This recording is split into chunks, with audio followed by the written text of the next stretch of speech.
मेरा नाम नितिन है। मेरी ज़िंदगी में इतनी ढेर सारी परेशानियां आई थी कि मैं अपने गांव को छोड़कर जाने पर मजबूर हो गया था और कोई भी मेरी मदद करने वाला नहीं था।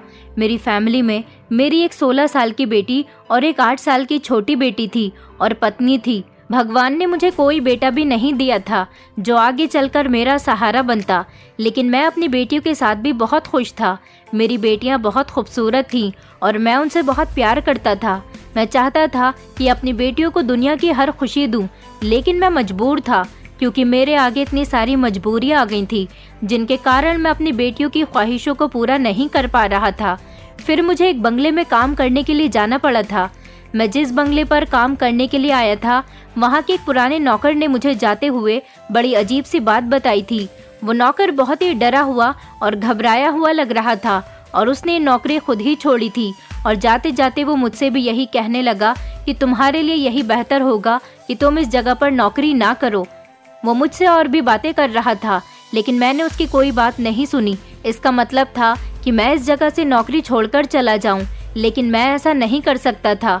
मुझे ये नौकरी बड़ी मुश्किल से मिली थी। मुझे पैसों की भी ज़रूरत थी और रहने के लिए जगह की भी, इसीलिए मैंने नौकर की बातों पर ध्यान नहीं दिया था, जो ना जाने मुझे इस बंगले के बारे में क्या कुछ बताता जा रहा था। और जब मैंने इस बंगले में आकर रहना शुरू कर दिया तो इसके बाद भी मुझे ऐसा वैसा कुछ महसूस नहीं हुआ था कि इस जगह पर कुछ ठीक नहीं है। लेकिन अभी कुछ दिनों से जब से मेरी फैमिली यहाँ आई थी तो काफ़ी कुछ बहुत अजीबोगरीब हादसे होने लगे थे जो कि मेरी समझ से बिल्कुल ही बाहर थे। एक दिन मैं अपने किसी काम से घर से बाहर गया तो वही नौकर जो पहले इस बंगले में मेरी जगह पर काम करता था, वो मुझे रास्ते में मिल गया और उसने मुझे रोककर दोबारा से वही कहानी सुनानी शुरू कर दी थी। और जो बात इस बार उसने मुझे बताई थी, उसे सुनकर तो मेरे पैरों तले से ज़मीन निकल गई थी। मैं जो पहले ना तो उसकी बात को सुनता था और ना ही उसकी बात पर भरोसा करता था, लेकिन अब जब से इस बंगले में आकर काम करने लगा था और मेरे घर वाले भी मेरे साथ रहने लगे थे, उसके बाद से ही मेरी ज़िंदगी में भी कुछ अजीब सा होने लगा था। तभी से ही तो मुझे इस आदमी की बात पर यकीन आ गया था और जैसे जैसे वो मुझे इस बंगले की सच्चाई बताता जा रहा था, वैसे वैसे ही मेरे होश उड़ते जा रहे थे। उस नौकर ने इस बंगले की सच्चाई जानने के बाद मैं फौरन से बंगले की तरफ वापस भागा था ताकि अपनी पत्नी और अपनी बेटियों को बचा सकूं। बंगले पर जाते समय मेरे दिलो दिमाग में बहुत सारी बातें घूम रही थी। मैं जल्द से जल्द इस बंगले पर पहुंचना चाहता था ताकि आगे जो एक बहुत ही बड़ी अनहोनी होने वाली है, मैं उसे जाकर रोक सकूं। और जैसे ही मैं तेज तेज कदमों से चलता हुआ वापस बंगले पर पहुंचा तो सामने का नज़ारा देखकर तो मेरे होश उड़ गए थे, क्योंकि सामने मेरी पत्नी और मेरी बेटी की हालत को देखकर मुझे अपनी आंखों पर विश्वास नहीं हो रहा था। क्योंकि उन दोनों के साथ मैं एक गरीब किसान था और गांव का रहने वाला था। मैं अनपढ़ और एक मामूली सा आदमी हूँ। गांव में मेरा अपना एक छोटा सा घर था जो कि मेरे पिता ने बड़ी मेहनत से बनाया था। उनके जाने के बाद ये घर मेरा हो गया था। मेरी एक बड़ी बेटी और एक छोटी बेटी थी और मेरी पत्नी भी बहुत संस्कारी औरत थी। उसके साथ मेरी ज़िंदगी अच्छी गुजर रही थी। मेहनत मजदूरी करके ही मेरे घर का गुजारा अच्छी तरह से हो जाता था। मैं रोज़ की मजदूरी के लिए घर से बाहर निकलता था, लेकिन उस दिन मुझे पैसे नहीं मिले थे। मैं खाली हाथ ही घर वापस आया था। वैसे भी बस मेरी मजदूरी ठीक ठाक ही हो जाती थी। ऐसे में हालात अच्छे नहीं चल रहे थे और मुझे पैसों की बहुत ज़रूरत थी, क्योंकि मेरी छोटी बेटी अचानक से बहुत बीमार रहने लगी थी। जब हम उसको एक बड़े अस्पताल में एक बड़े डॉक्टर के पास लेकर गए तो उसने बताया कि मेरी बेटी के खून में इन्फेक्शन हो गया है, जो कि काफ़ी हद तक बढ़ गया है और ये इतनी आसानी से हल नहीं होगा। इसके लिए उसका काफ़ी लंबा इलाज चलना है और उसे दवाइयों की भी ज़रूरत है, और अगर हमने उसका ठीक तरह से ख्याल नहीं रखा तो वो अपनी जान से चली जाएगी। मैं अपनी बेटियों से बहुत प्यार करता था। मैं इस तरह से अपनी बेटी को बीमार नहीं देख सकता था। मेरे लिए मेरी दोनों बेटियां ही बराबर थीं और बहुत प्यारी थीं। इस तरह से कोई भी माता पिता अपने बच्चों को अपने सामने मरता हुआ तो नहीं देख सकते। अपनी बेटी की जान बचाने के लिए मुझे कुछ न कुछ तो करना ही था। उसके इलाज के लिए मुझे पैसों की सख्त ज़रूरत थी और मेरे पास इतने पैसे नहीं थे कि मैं अपनी बेटी का बड़े अस्पताल में इलाज करवा सकता। मेरे पास तो घर के खर्चे पूरे करने के लिए भी पैसे नहीं होते थे। वो तो रोज़ खेतों में काम करने के लिए मुझे जितने पैसे मिलते थे उससे हमारा घर चलता था, और अब भला इलाज के लिए मेरे पास इतने सारे पैसे कहाँ से आते। वैसे भी मेरी बेटी का इलाज गांव के करीब किसी अस्पताल में मुमकिन नहीं था। उसके लिए हमें शहर जाना पड़ता और शहर के बड़े अस्पताल से ही उसका इलाज हो सकता था। मैंने गांव में अपने कुछ रिश्तेदारों से और जानने वालों से पैसे मांगे तो किसी ने भी मेरी मदद नहीं की, क्योंकि सब लोगों के हालात एक जैसे ही थे। तंग आकर मैंने यही फैसला कर लिया था कि मैं अपने गांव वाला घर बेच दूंगा और अपनी बेटी का इलाज करवाऊंगा। मेरी पत्नी ने तो रो रो कर अपनी बुरी हालत कर ली थी। वो हर समय मुझसे यही कहती थी कि मैं कुछ भी करके कहीं से भी पैसे इकट्ठा करके अपनी बेटी का इलाज करवा लूं, और जहां तक रहने की बात थी तो हम लोग किसी झोपड़ी में भी जिंदगी गुजार लेंगे, लेकिन हम लोग अपनी बेटी की जिंदगी इस तरह से अपनी आंखों के सामने खत्म होते हुए नहीं देख सकते। मुझे कुछ समझ नहीं आ रहा था कि मैं क्या करूं, लेकिन मुझे सिर्फ एक रास्ता ही नजर आ रहा था। वो यही था कि मैं अपना घर बेच दूं। मेरा घर भी गांव में था और पुराने जमाने का बना हुआ था। मैं जानता था कि इससे भी मुझे ज्यादा पैसे नहीं मिलेंगे, लेकिन हम कुछ ज्यादा कर सकते। लेकिन इतने पैसे तो मिल ही जाएंगे कि हम शहर जाकर अपनी बेटी का इलाज करवा लेते। और फिर हम लोगों ने ऐसा ही किया था। गांव में ही मैंने अपने कुछ जानने वाले लोगों से बात कर ली थी और उन्होंने मेरे हालात देखते हुए और कुछ दोस्ती का लिहाज करते हुए मुझे उस घर की कीमत थोड़ी ज्यादा दे दी थी, ताकि इस घर को बेचने से मेरी थोड़ी परेशानियां हल हो जाएं। और अब हमारे पास गांव में रहने के लिए भी कोई ठिकाना नहीं बचा था, और वैसे भी मुझे अपनी बेटी का इलाज शहर में ही करवाना था, तो इसीलिए हमें शहर जाना था। अगर मैं शहर अपनी पत्नी और अपनी छोटी बेटी को ले जाता तो पीछे मेरी बड़ी बेटी अकेली रह जाती। मेरी बेटी ज्यादा बड़ी नहीं थी, सिर्फ 16 साल की थी और सरकारी स्कूल में ही पढ़ाई कर रही थी। घर को संभालना अभी उसके बस की बात नहीं थी। वैसे भी पता नहीं हमें शहर में कितने दिन लग जाने थे। मैं जब अपनी बेटी का इलाज करवाने के लिए शहर जाता था तो मुझे पूरा दिन लग जाता था और शाम को ही हम घर वापस लौटते थे। और अब जबकि परेशानी बहुत बढ़ गई थी, अपनी बेटी का इलाज करवाना था और अब हमारे पास रहने के लिए घर भी नहीं था, तो हमें शहर में कुछ दिन रहना पड़ता। इसलिए मैंने अपनी पत्नी और अपनी दोनों बेटियों को साथ ले जाने का फैसला कर लिया था। और फिर सामान पैक करने के बाद हम लोग शहर के लिए रवाना हो गए थे। शहर में मेरा एक पुराना दोस्त काम करता था और वो काफी समय से वहाँ पर रह रहा था और हम लोग उसके घर चले गए।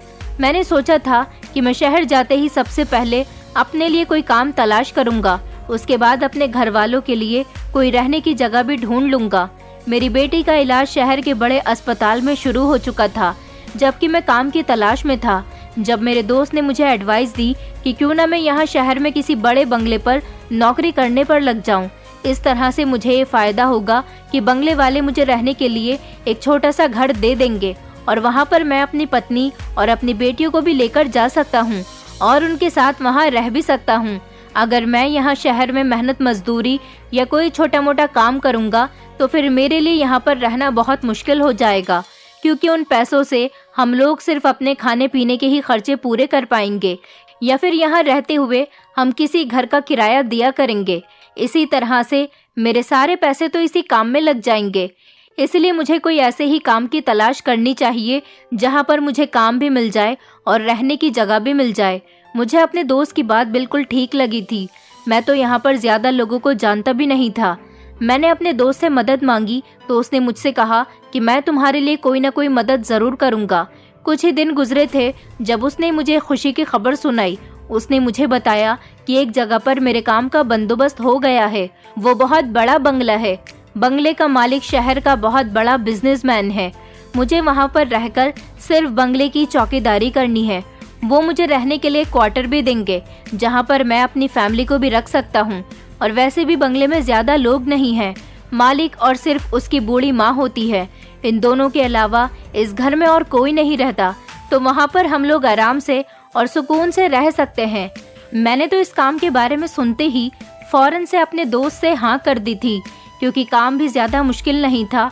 और फिर काफी दिनों के बाद मुझे यहाँ रहते हुए इस काम के बारे में पता चला था, तो मैं इस काम को अपने हाथ से नहीं जाने दे सकता था। मुझे यहाँ पर सिर्फ गेट पर बैठकर चौकीदारी ही तो करनी थी। और सबसे बड़ी बात मुझे इस काम की जो अच्छी लगी थी वो ये थी कि वो लोग हमें रहने के लिए जगह भी दे रहे थे। अब मैं अपनी पत्नी और अपनी बेटियों के साथ ज्यादा दिन अपने दोस्त के घर पे भी नहीं रह सकता था। मेरे दोस्त ने मुझे उस बंगले का एड्रेस दिया और मैं वहाँ पर पहुँच गया था। मैंने वहां जाकर बंगले के मालिक से बात की तो उन्होंने बिना कुछ पूछताछ किए ही मुझे इस नौकरी पर रख लिया था। बंगले के मालिक का नाम अंकुश था और वो 30 साल का था। देखने में बहुत हैंडसम था और अपने इतने बड़े बिजनेस को अकेला खुद ही संभाल रहा था। इससे पहले कि मैं मालिक से अपने घर वालों के बारे में कोई बात करता, मालिक ने खुद ही मुझसे मेरी फैमिली के बारे में पूछ लिया। मैंने मालिक को बता दिया कि मेरी एक छोटी बेटी है और एक बड़ी 16 साल की बेटी है और सिर्फ मेरी पत्नी है। तो मालिक ने फौरन ही मुझे एक चाबी दी और कहा कि बंगले के बाहर जो क्वार्टर बना हुआ है, यहाँ पर तुम अपनी पत्नी और अपनी बेटियों के साथ आराम से रह सकते हो। मैं बहुत खुश हुआ था और खुशी खुशी मैंने उनसे वो चाबी ले ली थी। मुझे कल से ही ये नौकरी करनी थी। मैं खुशी खुशी जैसे ही बंगले से बाहर निकलने लगा तो वहाँ पर मेरी मुलाकात एक और आदमी से हुई जो जल्दी जल्दी में अपना सामान उठाकर बंगले से बाहर निकल रहा था। लेकिन मुझे देखते ही वो भागता हुआ मेरे पास आया और मुझसे कहने लगा कि क्या तुम यहाँ पर नौकरी करने के लिए आए हो? मैंने उसे हाँ करते हुए सर हिला दिया था तो वो कहने लगा कि तुम ये नौकरी मत करो।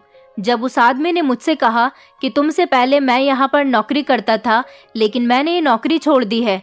ऐसा इसीलिए किया क्योंकि इस बंगले में कुछ ऐसा है जो कि ठीक नहीं है। और कहने लगा कि अगर तुम यहाँ पर नौकरी करना भी चाहते हो तो अपनी फैमिली को यहाँ पर लाने की गलती बिल्कुल भी मत करना, क्योंकि उसने भी यही गलती की थी और उसकी बहुत बड़ी सज़ा उसे भुगतनी पड़ रही है। इसलिए वो ये काम छोड़कर यहाँ से जा रहा है। उसने कहा कि मैं तुम्हें जानता तो नहीं हूँ लेकिन तुम्हारी भलाई की बात कर रहा हूँ। मेरी तुमसे कोई दुश्मनी नहीं है, तुम भले इंसान लगते हो, इसीलिए तुम्हें ये बात बता रहा हूँ। मुझे इस आदमी की सारी बातें बकवास लग रही थी। ऐसा लग रहा था कि जैसे वो मुझसे झूठ बोल रहा है। मुझे लगा शायद मालिक ने उसे बेइज्जत करके उसे काम से निकाल दिया होगा। इसने ज़रूर काम करने में कोई गलती की होगी, तभी तो वो जानबूझकर मुझे भी यहाँ पर काम करने से रोकना चाह रहा है। लेकिन मुझे तो इस काम की बहुत ज़रूरत थी। मुझे अपनी बेटी का इलाज करवाना था, इसलिए मैंने उसकी किसी बात पर ध्यान नहीं दिया और उसको इग्नोर कर दिया और मैं आगे बढ़ गया, जबकि वो पीछे से मुझे लगातार आवाज़ दे रहा था और ना जाने क्या क्या कह रहा था। मुझे तो वो कोई पागल लग रहा था।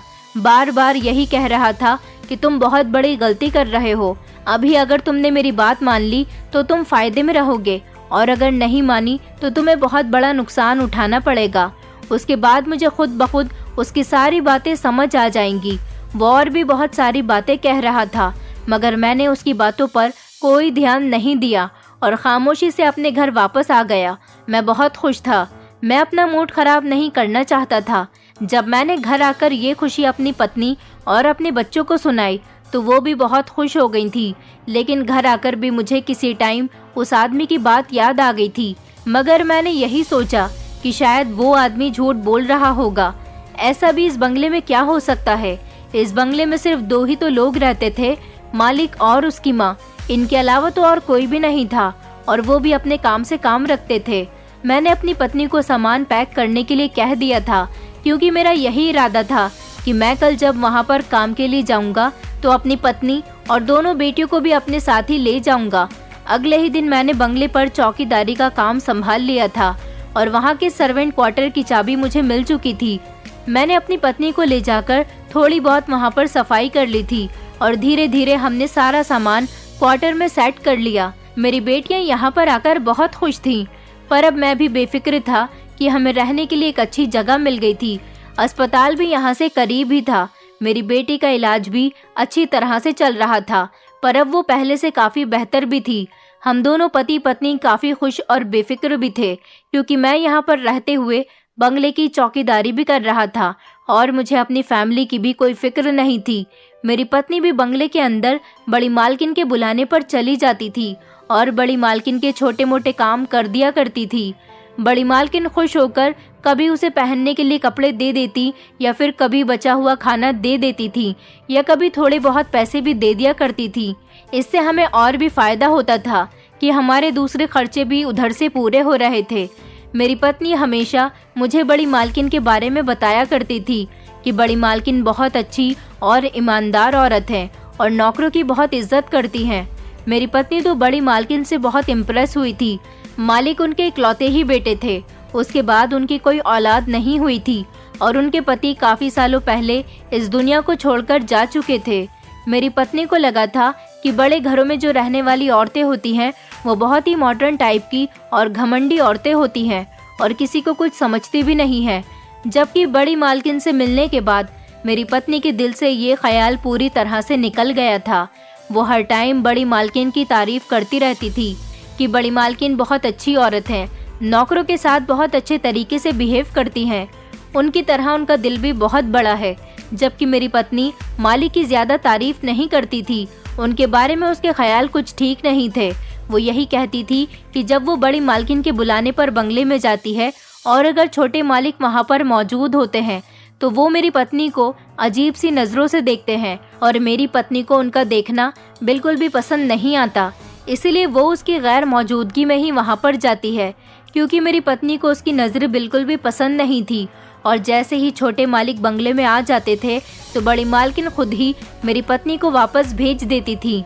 हमें यहाँ पर आए हुए 10 दिन गुजर गए थे और इन 10 दिनों में मेरी पत्नी ने मालिक और बड़ी मालकिन के बारे में यही एडवाइस दी थी कि वो मालिक से दूर रहती थी और वो मालिक को बिल्कुल भी पसंद नहीं करती थी। लेकिन मुझे ऐसा कुछ भी महसूस नहीं हुआ था। एक दिन इसी तरह से जब मैं अपनी छोटी बेटी को डॉक्टर के यहाँ लेकर जा रहा था तो मैंने देखा कि मेरी बड़ी बेटी वहीं गार्डन में टहल रही थी, जबकि मालिक की गाड़ी वहाँ पर खड़ी हुई थी। इसका मतलब ये था कि मालिक घर पर आ चुके थे। जैसे ही मालिक अपनी गाड़ी से निकले तो मैंने देखा कि वो मेरी बड़ी बेटी से बातचीत कर रहे थे और वो बहुत मुस्कुरा रहे थे। मेरी बेटी भी खुशी खुशी ना जाने उनसे क्या बात कर रही थी और ना जाने उन्हें ऐसा क्या बता रही थी जिसको मालिक गौर से सुन रहे थे और मेरी बेटी के चेहरे को बड़े ध्यान से देख रहे थे। वो मेरी बेटी से हंस हंस कर बातें कर रहे थे। अचानक ही मेरी पत्नी की बात मेरे दिमाग में आ गई थी कि मालिक कुछ ठीक नहीं लगता, उसकी हरकतें बहुत अजीब हैं। 30 साल की उम्र होने के बावजूद भी अभी तक उसकी शादी नहीं हुई थी और रात को वो अपने दोस्तों के साथ घूमने के लिए भी जाता था। जबकि बड़ी मालकिन बहुत संस्कारी औरत थी। मालिक का इस तरह से मेरी बेटी को देखना मुझे भी पसंद नहीं आया था। जिस तरह वो मेरी पत्नी को पसंद नहीं थे, इसी तरह अब वो मुझे भी इस समय बुरे लग रहे थे। ये सोचते सोचते ही मेरे दिल को कुछ हुआ था। मैं फौरन से उस जगह पहुंचा और मैंने अपनी बेटी को आवाज़ दी। मेरी बेटी मेरी आवाज़ सुनकर मेरे पास भागी चली आई थी। मालिक ने एक नज़र पीछे मुड़कर मुझे देखा था और उसके बाद वो अंदर की तरफ चला गया था। मैंने अपनी पत्नी को ये बात बताई तो मेरी पत्नी ने भी यही कहा था कि उसे भी इस तरह मालिक का हमारी बेटी से बातचीत करना अच्छा नहीं लगा था, लेकिन वो खामोश हो गई थी। उसे डर था कि अगर उसने कोई बात कह दी तो वो लोग हमें इस घर से ना निकाल दें, इसलिए वो मेरे आने का ही इंतज़ार कर रही थी। उस दिन के बाद से ऐसा होता था, हमेशा मैं यही देखता था कि मालिक जब भी अपने काम से निकलने के लिए घर से बाहर आते थे और जब भी अपने ऑफिस से घर आते और अगर उन्हें कहीं पर मेरी बेटी मिल जाती तो वो मेरी बेटी से बातचीत करने लग जाते थे और बहुत खुशी खुशी उससे बात करते थे और उसे अपने पास बुला लेते थे। और एक दिन इसी तरह बंगले के अंदर से एक नौकरानी आई और उसने कहा कि मेरी बेटी को मालिक बुला रहे हैं। मैं बहुत हैरान हुआ था कि मालिक आखिर मेरी बेटी को क्यों बुला रहे हैं, उनको मेरी बेटी से ऐसा क्या काम पड़ गया। मेरी पत्नी बंगले के अंदर मेरी बेटी के साथ चली गई। मुझे टेंशन हो रही थी कि ना जाने मालिक ने मेरी बेटी को क्यों बुलाया है, लेकिन मैं बेफिक्र था कि मेरी पत्नी उसके साथ गई है। जब वो दोनों वापस आए तो मेरी पत्नी ने बताया कि मालिक ने कुछ किताबें और कुछ सामान मेरी बेटी को दिया था, इसीलिए बुलाया था और ये कहा था कि वो ये सारी चीज़ें उसके लिए ही लेकर आए हैं। मालिक का इस तरह से मेरी बेटी से बातचीत करना और उसके लिए सामान लेकर आना मुझे कुछ अजीब लग रहा था, क्योंकि हम लोग उनके घर में रहते थे, वो हमारे मालिक थे, तो हम लोग उनसे कुछ भी कह नहीं सकते थे। कुछ दिन इसी तरह से गुजर गए थे कि तभी अचानक एक अजीब सा हादसा हमारे साथ होने लगा था, जिसे देखकर मेरे पैरों तले से ज़मीन निकल गई थी। एक रात इसी तरह से हम लोग अपने सर्वेंट क्वार्टर में ही मौजूद थे और रात को सोने के लिए लेट गए थे। जब अगले दिन मैंने अपनी बेटी को देखा तो मेरी बेटी के कपड़े जगह जगह से फटे हुए थे और घर का दरवाज़ा भी खुला हुआ था। ये सब देखकर तो मैं और मेरी पत्नी दोनों ही बहुत परेशान हो गए थे। हम लोगों ने उस दिन तो इस बात के बारे में किसी से नहीं कहा था, लेकिन फिर हर रात को ही मेरी बेटी के साथ ऐसा होने लगा था कि मेरी 16 साल की बेटी के कपड़े फटे हुए होते थे और घर का दरवाज़ा जो हम लोग अंदर से अच्छी तरह से बंद करके सोते थे वो रोज़ाना खुला हुआ होता था। मेरी पत्नी को अच्छी तरह से याद होता था कि वो दरवाजे को अंदर से बंद करती है, लेकिन फिर भी पता नहीं कैसे सुबह को दरवाज़ा खुला हुआ होता और मेरी बेटी के कपड़े फटे हुए होते थे। मेरी पत्नी भी इस बात से बहुत परेशान हो गई थी, जबकि मेरा शक मालिक पर जा रहा था, क्योंकि जैसा कि मेरी पत्नी ने उसके बारे में आइडिया लगाया था और जैसे कि वो मेरी बेटी को बहाने बहाने से अपने पास बुलाते थे और उससे बातचीत करने की कोशिश करते थे, मुझे यकीन था कि ये सब कुछ मेरे मालिक का ही किया हुआ है। लेकिन हम गरीब लोग थे, क्या कर सकते थे। मेरी बेटी को भी इस बारे में पता नहीं होता था कि रात को उसके साथ क्या होता है। हम तो मजबूरी की वजह से इस घर में रह रहे थे। इस घर को छोड़कर जाते भी तो कहाँ जाते। मेरे पास ना तो कोई और नौकरी थी और ना ही मैं पढ़ा लिखा था कि कहीं और जाकर अच्छी नौकरी कर लेता, और अपने बच्चों को मैं कहाँ रखता। अब तो अपने दोस्त का घर भी हम लोगों ने छोड़ दिया था और वो लोग भी अपने गांव वापस चले गए थे।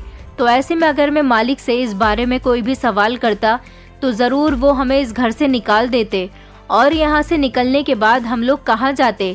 और वैसे भी मेरी छोटी बेटी का इलाज चल रहा था, फिर वो भी अधूरा रह जाता। मुझे कुछ समझ नहीं आ रहा था कि क्या किया जाए, जबकि इस तरह से तो मैं रोज़ अपनी बेटी को इस हाल में नहीं देख सकता था। मेरी पत्नी ने इसका हल निकाला था कि बड़ी मालकिन बहुत अच्छी औरत है, क्यों ना हम उनके बेटे की शिकायत उनसे कर देते हैं। वो जैसी भी थी, लेकिन है तो मालिक की माँ ही। मुझे यकीन था कि वो हमारी बात सुनकर हमें ही घर से निकाल देंगी, इसलिए मैंने अपनी पत्नी को मना कर दिया था कि हमें उनसे इस बारे में कोई बात नहीं करनी चाहिए, बल्कि हमें इस बारे में यहाँ पर किसी को भी कुछ नहीं बताना है और हमें ही इस प्रॉब्लम का खुद ही कोई सॉल्यूशन निकालना है।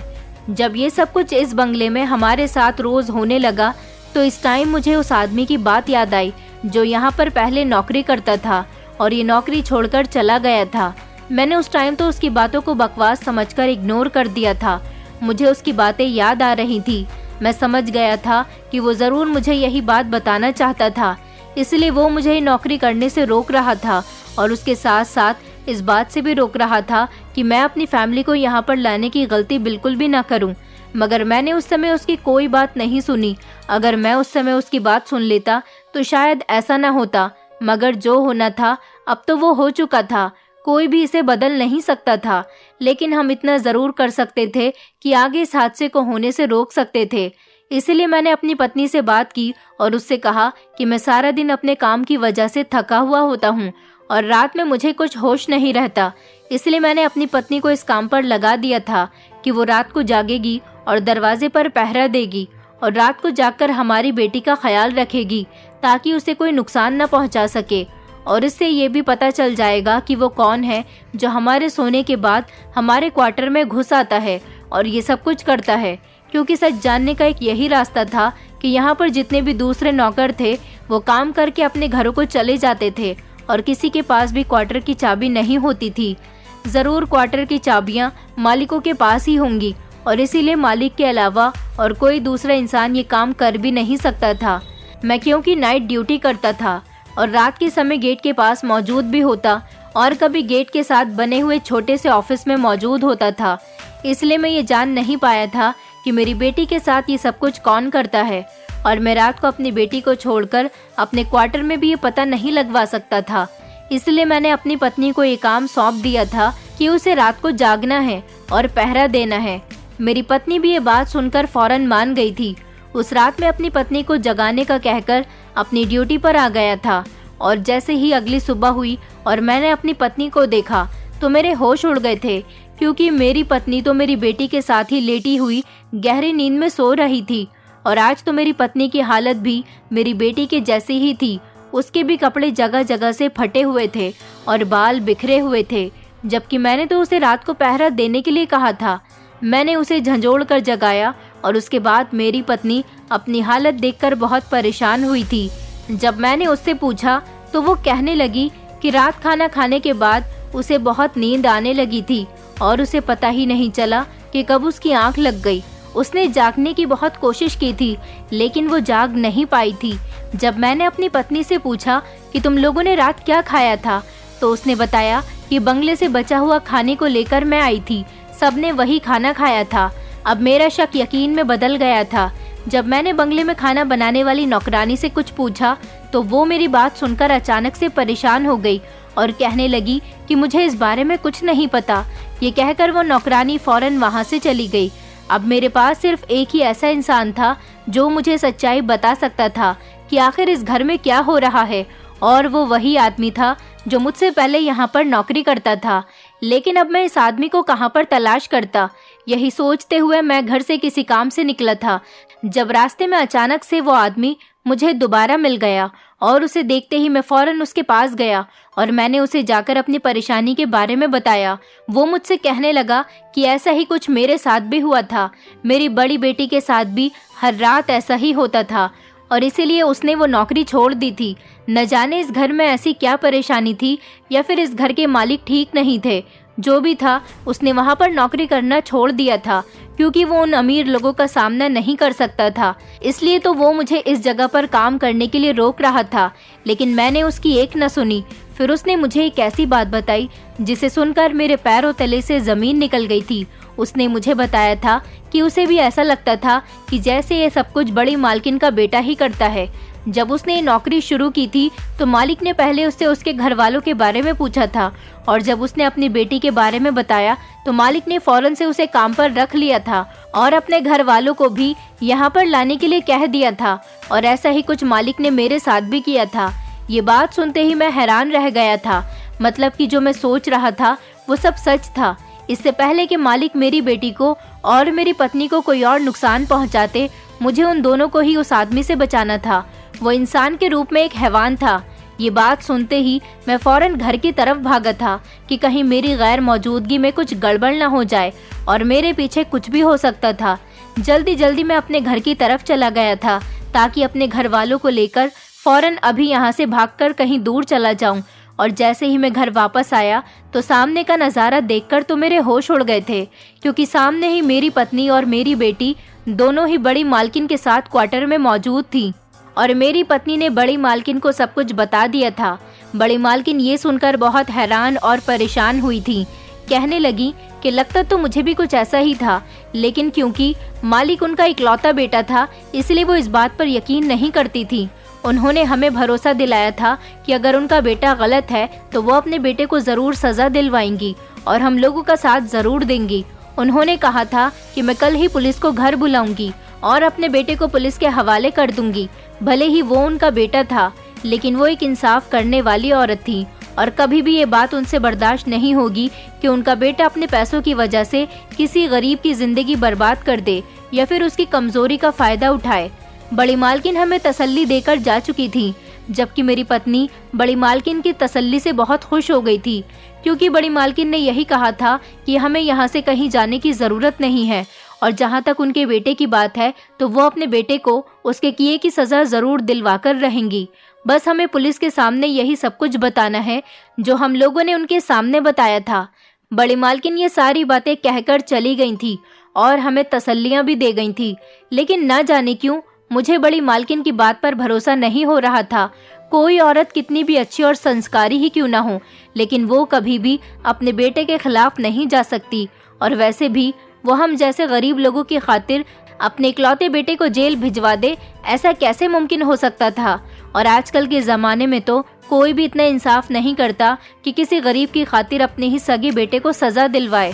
कहीं ना कहीं कुछ तो गड़बड़ थी, कुछ तो ऐसा ज़रूर था जो बहुत अजीब था। मेरी पत्नी ने तो सोच लिया था कि वो कल जैसे ही पुलिस आएगी तो उनको सब कुछ बता देगी, लेकिन मैंने अपनी पत्नी से खामोश रहने के लिए कहा था और ये सोचकर चुप हो गया था कि आज रात गुजर जाने दो और आज रात को ही मैं खुद इस बात का पता लगाने की कोशिश करूंगा कि आखिर इसमें सच्चाई क्या थी। और फिर उस रात मैंने खुद ही इस राज को जानने की कोशिश की। उस रात मैं गेट पर चौकीदारी करने के बजाय छुपकर अपने घर के दरवाजे के बाहर चौकीदारी करने लगा था। मैं छुप छुप कर देख रहा था कि आखिर इस क्वार्टर का दरवाज़ा खोलकर कौन अंदर आता था। जैसे ही आधी रात गुजरी तो ये देखकर मैं हैरान रह गया कि यहाँ पर आने वाला इंसान कोई आदमी नहीं बल्कि वो तो एक औरत थी, और औरत भी वो जो कि इस बंगले की नौकरानी थी जो यहाँ पर खाना बनाती थी। आखिर इस औरत का यहाँ पर क्या काम था? उसने पहले तो इधर उधर देखा कि कहीं उसे कोई देख तो नहीं रहा, फिर उसने बड़ी ही खामोशी के साथ क्वार्टर का दरवाजा चाबी से खोल लिया और क्वार्टर के अंदर चली गई, जहां पर मेरी पत्नी और मेरी दोनों बेटियां सो रही थी। उसने एक कैंची से मेरी पत्नी और मेरी बेटी की जगह जगह से थोड़े थोड़े कपड़े काट दिए और उनके बाल भी बिखेर दिए। उसके बाद वो आसपास देखकर खामोशी से क्वार्टर से बाहर चली गई। मैं ये सब कुछ बड़ी हैरानी से देख रहा था। इसका मतलब ये था कि इतने दिनों से जो मैं समझ रहा था कि ये सब कुछ मालिक का किया धरा है, वो मालिक नहीं थे, बल्कि ये तो एक नौकरानी थी। मगर वो ऐसा क्यों कर रही थी?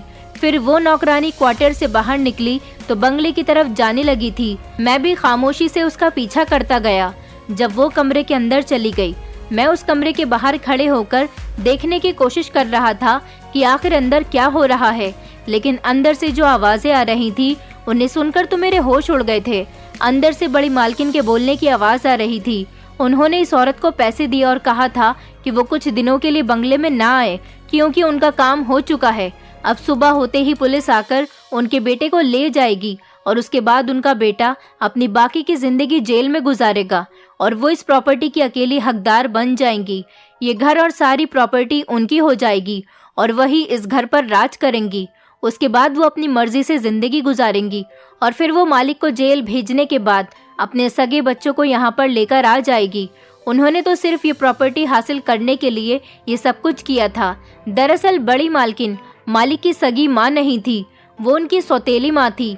मालिक के पिता बचपन में ही उनके नाम सारी प्रॉपर्टी कर गए थे। उनकी सौतेली माँ को ये बात बुरी लगी थी, इसलिए उन्होंने किसी न किसी तरीके से मालिक के हाथ से प्रॉपर्टी लेने की कोशिश की थी। लेकिन मालिक भी बहुत चालाक थे और अपनी सौतेली माँ की चालाकी को समझते थे। वो अभी तक इस सब के मालिक थे और उन्होंने अपनी सौतेली माँ को कुछ भी न देने के बारे में सोच रखा था, क्योंकि वो अच्छी तरह से जानते थे कि उनके सौतेली माँ अपने सगे बच्चों को इस घर में लेकर आना चाहती है। लेकिन ये घर मालिक के पिता का घर था, इसलिए वो इसमें किसी और को हकदार नहीं बनाना चाहते थे।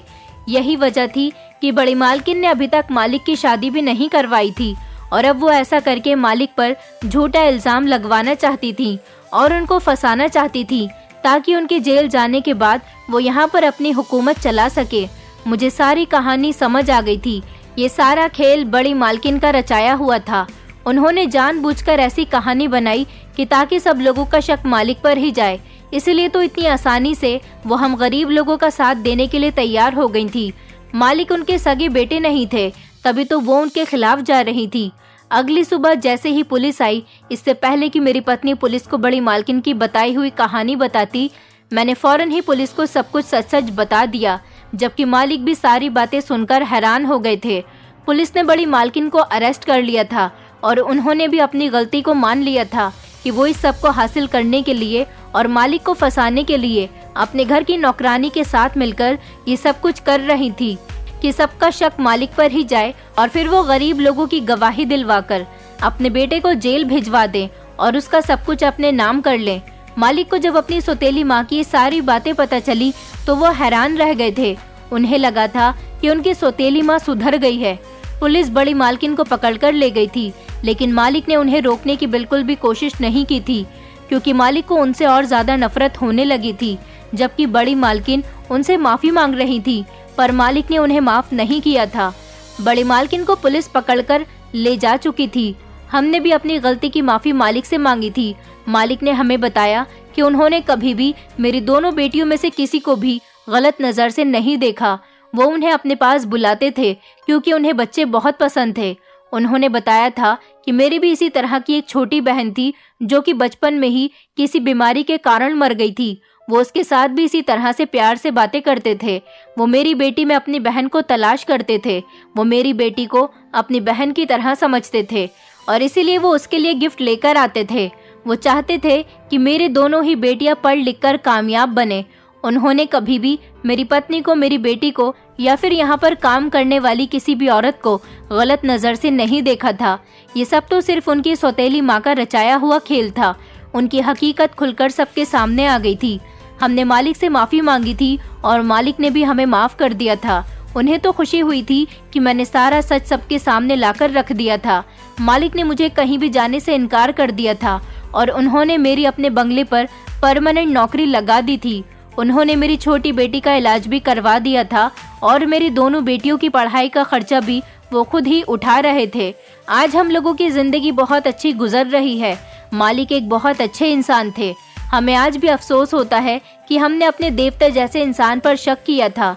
कभी भी किसी इंसान पर इस तरह से शक नहीं करना चाहिए जब तक हम उसके बारे में पूरी इन्फॉर्मेशन हासिल ना कर लें, वरना आप लोगों के साथ भी ऐसा ही होगा जैसा हमारे साथ हुआ था। हमने एक अच्छे भले इंसान को बुरा समझ लिया था। हम लोग अपनी ज़िंदगी में खुश हैं और मैं प्रार्थना करता हूँ कि भगवान मेरे मालिक की लंबी उम्र करे। दोस्तों, उम्मीद करती हूँ आपको हमारी कहानी पसंद आई होगी। कहानी पसंद आई है तो वीडियो को लाइक करें, चैनल पर नए हैं तो चैनल को सब्सक्राइब करें और हाँ, नोटिफिकेशन बेल को ज़रूर दबाएं ताकि अगली अपडेट सबसे पहले आपको मिले।